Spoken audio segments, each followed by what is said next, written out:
Or 6 victims of train attack regain freedom from abductors. Lagos police confirm shooting of 2 officers by Yoruba Nation agitators. Nigerian government says Port Harcourt refinery to begin production by 2023 first quarter. Still tonight in Politics HQ, polls close in Benin Republic parliamentary elections. China's new foreign minister commences first trip to Africa. I'm Sulaiman Aledeh. Tonight, Collins Weke, global affairs analyst, and Dr. Boniface Chizea, who is an economist, join me live to speak on developments in Nigeria as the country moves into an election year. Join us again.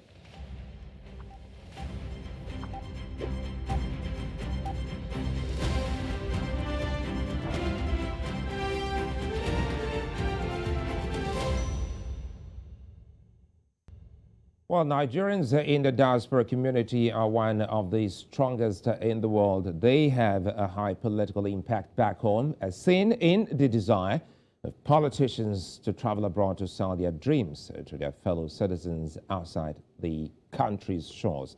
Now, this is not surprising, considering how much Nigerians in the diaspora contribute to the economy back home in diaspora remittances, increasing international presence, and the performance of many Nigerians in political and professional cycles abroad. Conversely, the strength of this vast diasporan community is not felt directly in votes cast, as Nigeria does not have constitutional backing for diasporan voting. Not just yet. Now, regardless, there is a strong perception among the political class that Nigerians in the diaspora have a considerable role in shaping the election through their indirect and direct calls for good governance. Now, it's also evident in how political parties now have diasporan chapters and members. With the 2023 elections commencing in less than 50 days, the strength and role of the Nigerians in the diaspora community have come under the radar again. How much impact do they have on local politics? What is their role during an election? And what will be their role come February? Now, also, we'll be talking about the Nigerian budget. Can it return Nigeria to where we can hope and dream from? What is the vision behind this budget? And when will Nigeria stop funding its growing debts? Now, these and more will be unpacked on Politics HQ tonight. But first, let's quickly delve into some of the key concerns here as we look at the budget, which is key to Nigeria's democracy, Nigeria's economy. And of course, Boniface Chizea joins me live. He's an economist. Boniface Chizea, good to see you. And thanks for your time as always. You wrote just before, early before the year ended, talking about 2022. You wrote specifically about the budget. You titled that as matters arising from the budget that has been signed by President Buhari, the 2023 budget. First, give us an overview. This, for the very first time, we're getting to see that the president has kept to his word. That's an early passage, isn't it? Well, I think that, yes, I think that's an improvement. You know, what I say to us is that I see that the president, honestly, I think is ending rather strongly. If you cast your mind back to when he started in 2015, and you recall the fact that he spent one whole year trying to put his cabinet in place, and for him to be working as he's doing now, working as seriously, in fact, you need to remind yourself, you need to pinch yourself and remind yourself that this is a lame duck government, and this is a government that has about barely 5 months to go. And he's working, he's working to the tape. I'm amazed at, what is happening. So I think that's we need to put that on record. I think that Dr. Chizea, let me go back to that piece you wrote specifically. Let me give you a quote there. You said, one must commend the president for this show of fidelity to his responsibility by sticking to his determination that not only is the budget formulated and approved, but to have some concern about its adequate implementation, since to all intents and purposes at this point in time in the life of this administration, it is a lame duck. Now, let's stretch it first, talking about some of the key points you raised there. Yes, well, yeah, essentially what I'm trying to say is that it's concerned. In fact, it's concerned about what happened next year. Take, for instance, the issue of the Ways and Means Finance. One of the things he says to us is that legislature better be approving and giving its approval, because if you don't do that, by the next year, there'll be an add-on which will be cost essentially because of lack of approval that will cost this country probably over 1 something trillion naira. So I see some concern. This is a guy that has told us that come May 29th, he's going to start to Taura in Katsina State. And so he's showing, so that's like statesman-like. I think that we need to put that on record. And a few other things I said about the legacy of this government in terms of budget calendar, January to December, I think that's again is something that, and then the finance bill is also another aspect, is an introduction whereby you have a budget and you try and purposefully not just the assumptions you put in the budget, but you come up with a finance plan to say, look, this is the strategy, finance strategy for us to implement this budget. And so if there are increments you're going to make and so on and so forth, you want it to be approved by law. Because what could happen is that some radical elements amongst us, you change what it is, and they go to court and say, look, you are not allowed to do this and so on. So those are two innovations which I hope that incoming government will try and sustain. But of course, having said this, January to December calendar for the budget is still work in progress. We'll say the budget is January to December, and then we still put some military budget. And so as a budget, to implement capital expenditure till March, end of March this year. So I think that's what we need to say that, because if you want to criticize somebody, it's good to tactfully say, what the person has tried to do. All can't be wrong with what the person has done. So I think that's what I've tried to do here. But I think the rest of it is a sorry story. Before we actually look at some of the breakdown, you also spoke about some of the legacies of Buhari's administration, where you spoke about the introduction of the finance bill. Perhaps, if you can, let's expatiate and see what this means for Nigeria. Well, look, I think that essentially, like I said earlier, it wasn't there before. And what this bill tries to do, essentially, is that you have a budget. One of the challenges we have, which is known to everyone, is that of fiscal sustainability. So we have fiscal sustainability challenge. We don't have revenues. We've not been able to, we're not productive. So you have that challenge. And then, so what this budget tries to do is to try and look for additional revenue, to implement the budget. If you look at this budget we have, you have a budget of 21.8 trillion naira, and your revenue estimation, which you want to raise from this budget, is barely 10 trillion. And so, as my friend obviously did observe, so it's like this budget is based on borrowed funds, so those are some of the challenges which I think I see, in this budget. There are also things. If you look at the debt content of the budget, that's an area again that's is a great area, which I think that should cost this country, sleepless nights. You take the Ways and Means Finance. The Ways and Means Finance has been there for 7 years. It's done something. They sat on it. Nobody did anything about it. And then he wants to go, and he wants to clean up, the table. And so he says, look, we're taking this money amounting to 23 point something trillion naira, and it's Ways and Means, and that's money that is just thrown at the problem, and is in breach of what the law says we should do. And then he now says, okay, let's try and pay back this money. Let's begin to correct things. So he's trying to do things. He's not living and trying as much as possible, except those he cannot do anything about. The debt stock, he can't do anything about it. So we expect that incoming government, obviously, would have to come. I hope they will hit the ground running. I expect that they will come with a supplementary budget, and that will begin to look at things again. Things like the subsidy and so on. Of course, they've taken the subsidy to when they'll be there, and obviously a subsidy of 3 point something trillion naira in 6 months, 6 point something. If you analyze it, it's not certainly it's a no-go area. So I listened to some conversations yesterday, and I think that as well as things that should go. And also malpractices in that area in terms of, if you take even the quantity of petroleum products we were expected to have consumed in this country.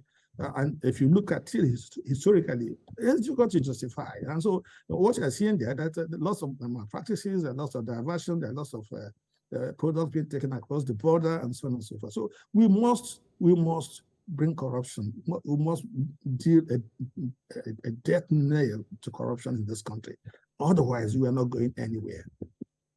You know, there's something you raised now, talking about, you know, your fear of continuity. Should a new administration come in, and how best to actually ensure that the budget sees it through that period, which actually brings the other concern about harmonization.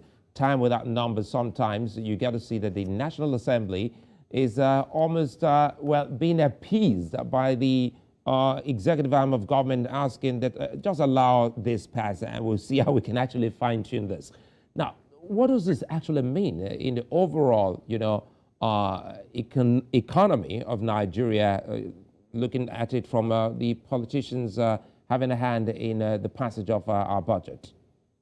You know, it's going to be very interesting, because we expect, if things go as we expect, and we have a government on ground that doesn't have a majority in National Assembly, it's going to be tough. And then you have an incoming president whom we pray for, and he comes in, and he's not somebody that's ready to give money. And you know, there must be radical rethink. What has happened in this country is that even for you to pass a bill in the National Assembly, you have to bribe your way through. And I have news for us, you know, that must come, you know, must scrutiny to an end. It must stop. You know, we must have a collective interest in getting this country, you know, getting this country off the mark. We must do that. And I think people, wherever you are, you have a responsibility to decide. You are looking for somebody to pay you to do the job you're supposed to do. Now that must stop. And let's talk about some of the key concerns you raised. And I can recall that you had also argued, talking about approval processes, which you have also canvassed should go through some judicial, you know, interpretation, because this has always seen the budget go, you know, journey back and forth between the hallowed chamber and the executive arm. Well, I think that at some point in time, Professor Mwab was an eminent constitutional lawyer, took up this matter, and he gave a verdict. He did say that National Assembly, they can reduce, but they should not increase the budget. But nobody wants to listen. You know, nobody cares. You know, it's wrong. Each time the executive submits the budget to the National Assembly, it ends up being inflated. I don't want to talk about pardon. I don't use that word because it becomes controversial. It ends up being inflated. And what is about this inflation? What is about this inflation? They're talking about constituency project. And even when they put the constituency project, they still want to take the project themselves and supervise its implementation. And in the process, the thing is barely implemented. There are lots of diversion of funds. Now all this must stop. You know, and they go ahead and begin to allocate monies to ministries, departments, and agencies of government that do not report to them. And so the executive sits and takes an overview of its responsibilities and decides which department gets what. And then the departments go back to the National Assembly to defend their budget, which I think is wrong. They don't have any business with the National Assembly. If the National Assembly has to go back to the executive, it has to go back to the executive the way the budget has been submitted. And so if you receive the budget from the executive and you have any issues with the budget, you better be going back to the executive. You have no business, and we keep on asking agencies to go and defend their budgets for the National Assembly. There are lots of things wrong with the budgeting process in this country that needs to be addressed. Now, you know what tends to happen is that when the ministries, departments, and agencies go to government to defend their budgets, they do deals. And so, you know, so what those increments you get, you know, so it's like you rob my park and rob yours and so on. And so, you know, so they do things and they have all these add-ons. And so, yeah, who has responsibility? You know, so if the ministries, departments, and agencies report to the executive, they should have responsibility for what allocation they get. And that responsibility should be final. If the National Assembly has any issues with that, they should discuss them with the executive, but not the ministries, departments, and agencies. Listening to you, what readily comes to mind, especially speaking the minds of some Nigerians, will be the fight against corruption that the government has always spoken about should have also started from the chamber. And concerning the presentation of budget as highlighted by you, ministries, departments, and agencies coming before politicians to defend the budget and ultimately get it inflated. Well, before we move on, how do you think the country can actually get past this? Because it's still getting like the tradition.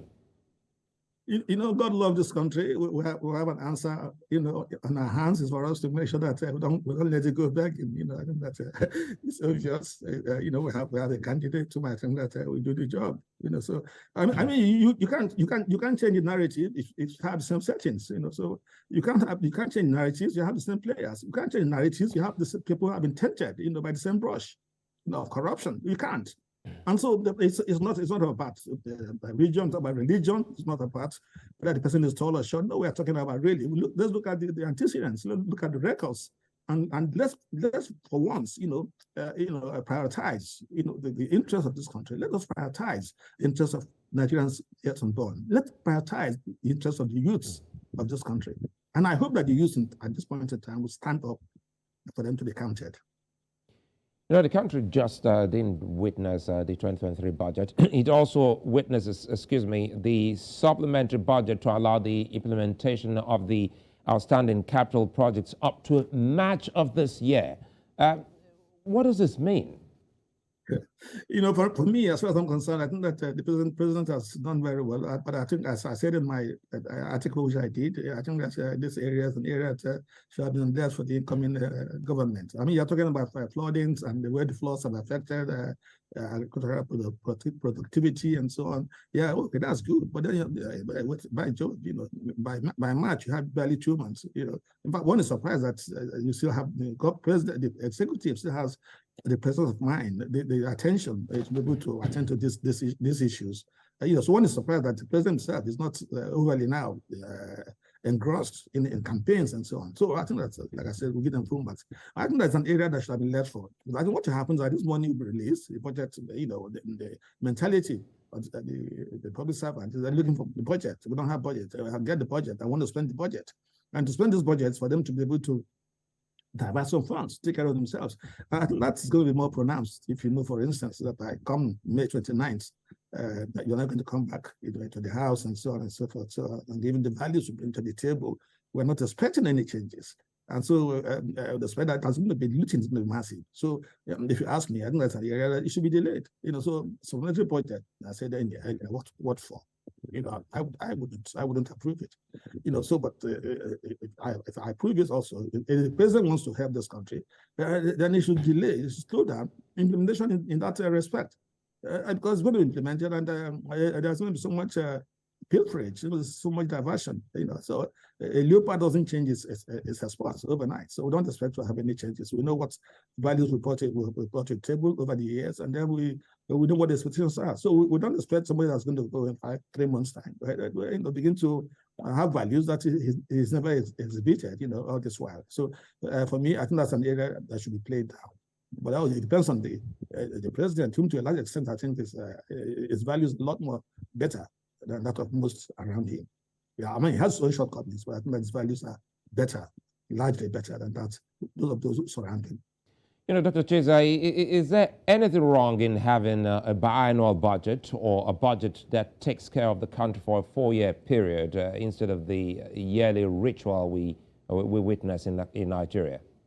Yes, and that's a particular idea. I'd say that, in fact, at the time we had a rolling plan. I'm a budget, a child of budgeting. I worked in a budget, and I've discussed budget since the 80s. You know that yourself. And we've been saying it, that you should have a rolling plan. You should have a 3-year rolling plan. But it's so difficult for us to introduce things that it's so painstaking. Maybe because I've not worked in the public sector, so maybe I'm not seeing it the way it is. Maybe it's a lot more difficult when we are inside, then we are seen from outside. But you do a 3-year budget and then you just roll it over. So at the end of the third 1 year, it's always 3 years there. So you half of the year you've implemented, you add another year.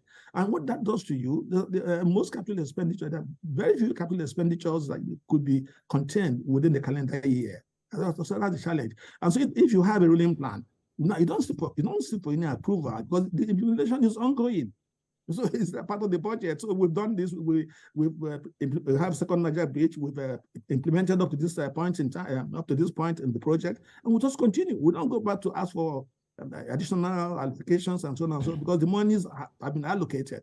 And if as you progressively go within the implementation, you discover that before you get what the money you have for the implementation is going to be short of what you need, then you seek for approval. And it's not something that it just comes, it's part of the process. So part of the budget thing. And I also say that a National Assembly should have the budget office. It's very important. I will be saying this, I'm not sure they have that. Most have a budget office that would work alongside the executive office, that National Budget Office. And yes, okay, they have a need to, their politicians, they need to show some presence, amongst their constituents. So say, look, well, I took my time, I started this project. Yeah, okay, so you discuss, and that negotiation takes place as part of the budget preparation, and it's beyond the public glare, and it is moved from all these controversies which we are now seeing. So I think that there are lots of things that we need to change in the budget process in this country. And before I let you go, Dr. Chizea, talking about some of the key things the country should be looking to changing, what if the budget actually doesn't start at the beginning of the year? Perhaps it gives room for Nigeria's change of guard, talking about democracy, May 29, so that, the new administration, especially in an election year, can always have its own input in that budget. Well, I think that the thing to say is that the budget itself, that's January to December. It's a very good thing to have. I think that if we can stay the course, like I did say that we've not gotten there yet. We've started. One of the things we needed to do is to make sure that the budget submission. If you look at the Fiscal Responsibility Act, the budget is supposed to be submitted to the National Assembly by end of August. Now, but this year it was submitted October 7. And then we push. I mean, we're intentional about making sure that we keep to this calendar year, which is, like I said, is one of legacies of this administration, which we should be celebrated and congratulated for. But I think that we have to go back and make sure that we start doing things the way they should be done. I'm sure that challenges it's not that easy, but I think that we have to walk the talk. Dr. Boniface Chizea, many thanks for speaking with us on Politics HQ. Thank you. Thank you, Sulaiman, for having me. It's always a pleasure.